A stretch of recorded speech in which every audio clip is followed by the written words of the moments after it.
नाज़रीन, अमेरिका ने क्यों अचानक ईरान के साथ जंग मौखर कर चुका है?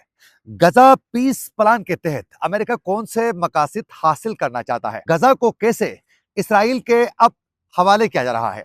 नाज़रीन, अगर अमेरिका ईरान के साथ जंग नहीं चाहता है तो क्यों ईरान की जानिब इस वक्त फोर्स भेजी जा रही है? क्यों इस वक्त बरतानिया ने कतर में लड़ाका तैयारे अपने तैनात किए हैं? इसकी असल राज क्या है? आज के प्रोग्राम में इसकी मुकम्मल तफसीलात आपके सामने रखेंगे। आज तारीख है 24 जनवरी 2026 और मैं हूं आपका मेजबान आकिल हुसैन बाकरी। हमारे चैनल को जरूर सब्सक्राइब करें और बेल आइकन क्लिक करके कमेंट सेक्शन में अपनी राय का इजहार लाजमी करें, क्योंकि आप लोगों की जो फीडबैक है नाजरीन, वो हमारे लिए बहुत ज्यादा अहम है। नाजरीन, आप लोगों को मालूम है कि डोनाल्ड ट्रंप की जानिब से मुतअद्दिद बार मुतनाज़ा किस्म के बयानात ईरान के हवाले से वो मुसलसल अभी भी दे रहे हैं। कभी कह रहे हैं कि हम ईरान के ऊपर बहुत जल्द जंग मुस्तरद करने वाले हैं, कभी कहते हैं कि आज फौजी कार्रवाई का आगाज किया जाएगा, कभी कहते हैं कि हम जंग नहीं करेंगे ईरान के साथ, फिर कहते हैं कि हम ईरान के साथ बातचीत करना चाहते हैं। यानी मुतनाज़ा किस्म के मुसलसल जो है बयानात का सिलसिला ट्रंप की जानिब से मुसलसल अभी भी जारी है। नाज़रीन, ट्रंप की जानिब से अब उनकी जो स्टेटमेंट सामने आ चुकी है, उसमें ट्रंप साहब ये कह रहे हैं कि हम ईरान के साथ बातचीत करेंगे, क्योंकि ईरान भी बातचीत करना चाह रहा है, हम भी ईरान के साथ बातचीत करेंगे। फिर साथ साथ ये भी कहते हैं कि अगर ईरान यूरेनियम पर काम कर लेता है, यूरेनियम की अफसुदगी पर, जौहरी प्रोग्राम पर काम करता है, तो फिर हम जंग मुसलत करेंगे। हालांकि ईरान मुतअद्दिद बार ईरान ये वाजे कर चुका है कि हम जौहरी हथियार बनाना ही नहीं चाहते हैं।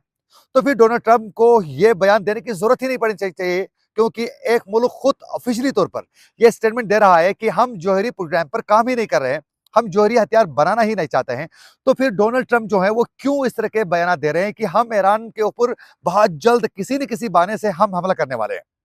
अब डोनाल्ड ट्रंप साहब जो हैं ये कह रहे हैं कि ईरान बातचीत चाहता है, तो हम भी बातचीत के लिए तैयार हैं। और फिर साथ साथ ट्रंप ये भी कहते हैं कि इस वक्त ईरान की तरफ बड़ी फोर्स भेजी जा रही है अमेरिका की जानिब से। भाई, आप बातचीत का माहौल बनाना चाहते हैं, बातचीत चाहते हैं, तो फिर अपनी फौजें क्यों आप भेजना चाहते हैं? और फिर साथ साथ ट्रंप की जानिब से यह भी कहा जा रहा है कि हम ईरान के करीब अपनी जो फौज है वो इसलिए हम भेजते हैं, थोड़ा हम एहतियात के तौर पर जो है अपनी फौज को तैनात करना चाहते हैं। फिर इसके साथ साथ डोनाल्ड ट्रंप की जानिब से वो कतर में पूरी तैयारी के साथ जो है अपनी जंग के लिए वो डिफेंस करके इस वक्त बैठे हुए हैं। आज नाजरीन, बाकायदा बरतानिया की जानिब से भी कतर में अपने लड़ाका तैयारे जो है उन्होंने तैनात करने का ऐलान कर चुके हैं, वो बल्कि तैनात कर चुके हैं। अब उनसे पूछे कि आप लोगों ने क्यों किया है, तो कहते हैं कि ईरान और अमेरिका के दरमियान जंगी कशीदगी की वजह से हमने ये किया है। भाई, बरतानिया को कौन से उसके ऊपर जंग मुसलत होने वाली है? क्या ईरान बरतानिया पर हमले का कोई धमकी दी है? नहीं, ऐसी कोई धमकी अभी तक ईरान ने नहीं दी है। तो फिर ईरान वाजे कह रहा है कि हम अमेरिका और इसराइल को निशाना बनाएंगे अगर हमारे ऊपर कोई भी अटैक होता है। तो फिर बरतानिया की जानिब से ये लड़ाका तैयारे क्यों भेजे जा रहे हैं? नाज़रीन, असल में कहानी यह है कि अमेरिकी सदर जो हैं वो ईरान के ऊपर एक खौफनाक किस्म का अटैक, उसकी पूरी कोशिश है कि वो ईरान के ऊपर करना चाहता है। और अमेरिका की यह ख्वाहिश है किसी तरीके से ईरान में रजीम चेंज ऑपरेशन जो है वो कामयाब हो सके, जिसके लिए वो माहौल बना रहे हैं। अब उनको साथ साथ ये भी अंदाजा है कि ईरान फौजी एतबार से, दिफाई एतबार से एक स्ट्रॉन्ग कंट्री है, उसको आसानी से हम वेनेजुएला की तरह जो है वो शिकस्त नहीं दे सकते हैं। हम वेनेजुएला की तरह जो है वहां के प्रेसिडेंट को फौरी तौर पर जो है हथियार डालने पर मजबूर करते हुए हम वहां पर जो है उनको किडनैप करके वहां से अगवा करके अपने मुल्क में ला नहीं सकते हैं। ये उनको अंदाजा है, तब उसके लिए वो माहौल बना रहे हैं। आज डोनाल्ड ट्रंप की जानिब से, अमेरिका की जानिब से यह कहा गया है कि हम ईरान के ऊपर जो है मुख्तलिफ माशी जो है हम पाबंदियां, मजीद तिजारती पाबंदियां आयद करेंगे। अब साथ साथ उस महाज में भी, यानी माशी महाज में भी, वो मुख्तलिफ तरीकों से ईरान के ऊपर मुख्तलिफ पाबंदियां आयद करके ईरान को टफ टाइम देने के लिए वो पूरी कोशिश कर रहे हैं। लेकिन ईरान जो है वो मुसलसल इस पर जो है किसी तरह भी अमेरिका के सामने झुकने के लिए तैयार ही नहीं है। अब डोनाल्ड ट्रंप की जानिब से फौज भेजने के हवाले से जो धमकी, बरतानिया की जानिब से कतर में लड़ाका तैयारे तैनात करने वाली धमकी, और फिर साथ साथ जंग के हमले की धमकी, ये सब धमकियों को डोनाल्ड ट्रंप के मद्देनजर रखते हुए आज एक तो नाज़रीन ईरान ने यह खबरदार किया है कि ईरान ने अमेरिका और इसराइल को खबरदार करते हुए कहा है कि किसी भी किस्म के हमले को मुकम्मल तौर पर जंग हम तस्वुर करेंगे और बदतरीन सूरत हाल के लिए हमारी फौज मुकम्मल तौर पर जो है वो इस वक्त तैयार है। अब इसके साथ साथ नाज़रीन, ईरान में सबसे ज्यादा डोनाल्ड ट्रंप और इसराइल के इस वक्त आंखों में खटकने का वाला जो उनकी उनकी जो फोर्स है वो है पासदारान इनकलाब। पासदारान इनकलाब को वो मुकम्मल तौर पर तबाह करना चाहते हैं। तो पासदारान इनकलाब की जानिब से उनको ये सख्त स्टेटमेंट अमेरिका को वाजे की गई है।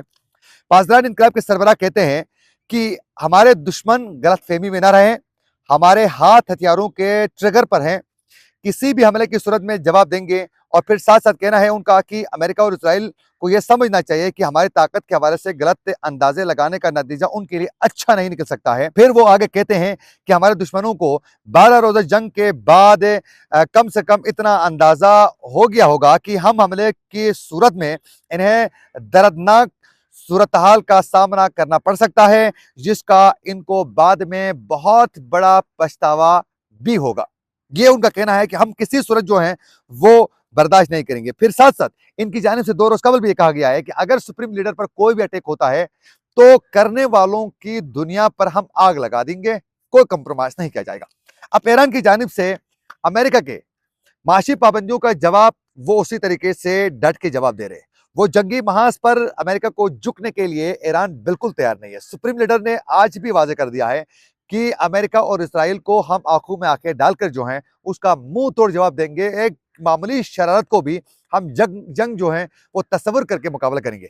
तो इस पूरी कहानी में उनको जब पे सख्ती के साथ दुश्मन की जानिब से जवाब नजर आते हुए अमेरिका और इसराइल को यह अंदाजा है कि हमारे ऊपर जंग अगर हम शुरू करेंगे तो बहुत बड़ी जंग मुसलत होने वाली है, लिहाजा पहले जो मकासद हम हासिल करना चाहते हैं वो मकासद हासिल किए जाए। तो नाज़रीन, मकासद कौन से हैं? मकासद है गजा पीस प्लान के तहत गजा में कब्जा जमाना। ये पहले इस मकसद को हासिल करना चाहते हैं, इस मकसद में कामयाब होना चाहते हैं। फिर उसके बाद ईरान के ऊपर जंग मुसलत करना है तो वो फिर मिलकर उस पर जंग मुसलत करना चाहेंगे। अब सुने गजा में हो क्या रहा है। गजा में नाज़रीन पीस प्लान के तहत डोनाल्ड ट्रंप ने तमाम ममालिक को कहा कि 1-1 अरब डॉलर जमा करवा कर आप मुस्तकिल इसके मेंबर बन जाए। फिर उसके तहत 20 ममालिक अभी तक जो हैं इसकी रुकनियत हासिल कर चुके हैं। उसमें पाकिस्तान, तुर्किया, इंडोनेशिया, सऊदी अरब, कतर, यूएई समेत कई ममालिक है इसका हिस्सा बन चुके हैं। लेकिन चीन ने अभी तक इसको एक्सेप्ट ही नहीं किया है। इंडिया नाज़रीन इसका हिस्सा नहीं है। अब इसमें ये तमाम ममालिक से 1-1 अरब डॉलर, और रूस ने भी कहा है कि हम 1 अरब दे देंगे। अब ये तमाम 1-1 अरब जमा करने के बाद वो गजा में क्या करने जा रहे हैं? कल जो अमेरिका ने खुद गजा के अंदर पीस प्लान के तहत जो उन्होंने डेवलपमेंट का उन्होंने जो प्लान सामने रखा है, उस प्लान में तो रियल स्टेट नजर आ रही है। वो चाह रहे हैं कि वो गजा को एक रियल स्टेट बनाना चाहते हैं। वो इसलिए कि उस पूरे प्लान में उनका जो गजा पीस प्लान के तहत उन्होंने मास्टर जो प्लान सामने रखा है डेवलपमेंट का, उस पे एक तो बड़े बड़े उसमें टावर्स का जिक्र है, उसमें फैक्ट्रीज का जिक्र है, उसमें मुख्तलिफ कंपनीज को वहां बसाने के ऊपर बात हो रही है। उसमें कहीं भी गजा के लोगों को फैसिलिटेट करके मालिकाना हुकूक देके उनके घर, उनके मकान, उनके जायदादें, उनके कारोबार जो तबाह हो चुके हैं उनको फैसिलिटेट करने की तो बात ही नहीं हो रही है। वो सिर्फ और सिर्फ वहां की मुसाफती तंजीम को जो है डिसआर्म करने के ऊपर बात हो रही है। अब ये बड़े बड़े जो टावर्स बनाए जाएंगे, फैक्ट्रियां लगाएंगे, तो किसकी फैक्ट्रियां होंगी? जाहिर है अमेरिका की ही होंगी।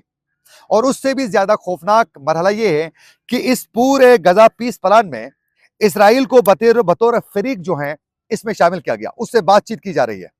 लेकिन दूसरी वो फरीक जिसके ऊपर जुल्म हुआ है, जिसकी सरजमीन को तबाह किया गया है, जिसको मारा गया है, जिसके बच्चों और खवातीन और बुजुर्गों को शहीद किया गया है, लाखों की तादाद में लोगों को मारा है और खरबों के हिसाब से उनके नुकसान हो चुके हैं। उनके कई बिल्डिंगें तबाह हो चुकी, घर तबाह हो चुके हैं, सरजमीन तबाह हो चुकी है, जरखेज जमीनें तबाह हो चुकी है। उन लोगों को फरीक बनाना तो दूर, पूछना गवारा भी नहीं किया जा रहा है।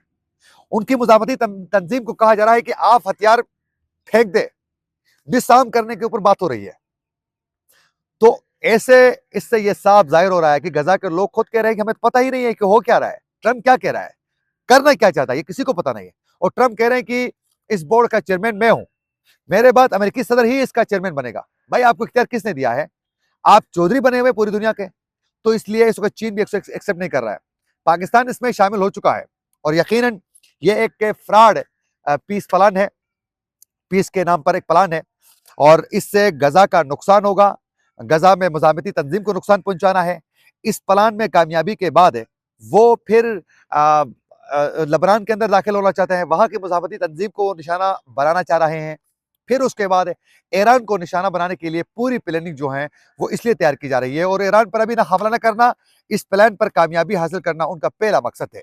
और इस प्लान पर काम मुकम्मल होता है तो जो फैक्ट्रियां और वहां जो टावर्स बनाए जाएंगे उसमें इनडायरेक्टली जो है इसराइल को लाकर गजा में ऑफिशियली बसाने वाली कहानी है।